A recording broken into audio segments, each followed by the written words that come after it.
पुरुषोत्तम भगवान की जय, राधा कृष्ण की जय, लक्ष्मी नारायणाय नमः. ओम नमो भगवते वासुदेवाय. अधिक मास महात्म्य कथा अध्याय 10. पुण्यदायी मौन भोजन. ऋषीवर्गाला सूत पुराणिकांकडून अधिक मास महात्म्य ऐकताना अपूर्व आनंद होत होता. एका ऋषीने प्रश्न केला, महाराज, आजपर्यंत आम्ही स्नेहभोजन, प्रीतिभोजन, मिष्टान्न भोजन, सहस्र भोजन वगैरे ऐकलं होतं, पण हे मौन भोजन म्हणजे नेमकं काय? भगवान विष्णूने लक्ष्मी मातेला ह्या मौन भोजनाचे काय महत्त्व सांगितले. मागच्या अध्यायात उपास केल्याने काय पुण्य मिळतं, कोणतं फळ पदरात पडतं ते चंद्रिकेच्या कथेमधून आपण पाहिले आहे. आता मौन भोजन केल्याने चे फळ सांगतो.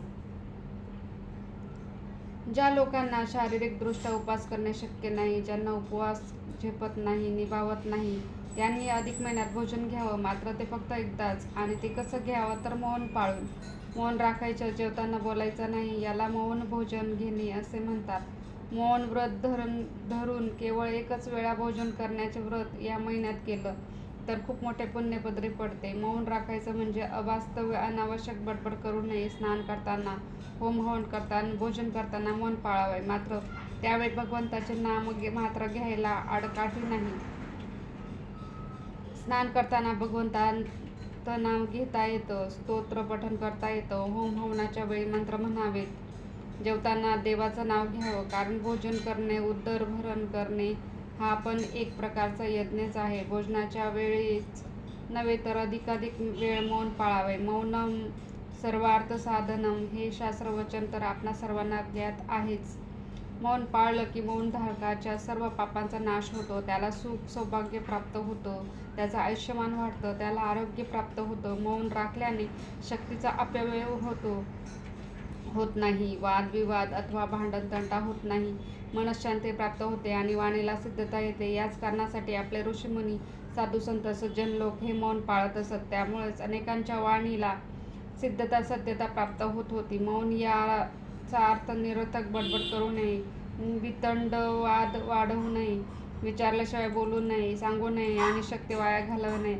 अधिक महिन्यातील मौन भोजन व्रताची सांगता ही देवाच्या मंदिरात घंटा बांधून केली जाते. अवंती नगरात एक सर्वसामान्य गृहस्थ राहत होता.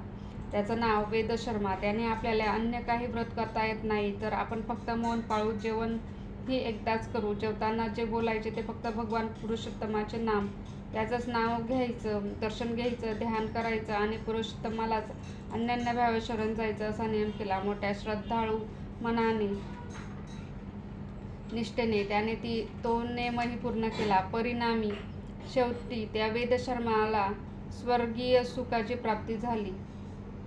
ज्यांना हे असं मौन भोजन अखंड महिनाभर करता येणं शक्य नसेल, त्यांनी निदान दशमी, द्वादशी, पौर्णिमा, अमावस्या, व्यतिपात, वैधृती या तिन्ही तरी निष्ठेने ते हे मौन व्रत पाळावं. अशा मौन व्रताचे पुण्य वाढतं आणि भगवंताची कृपा होते.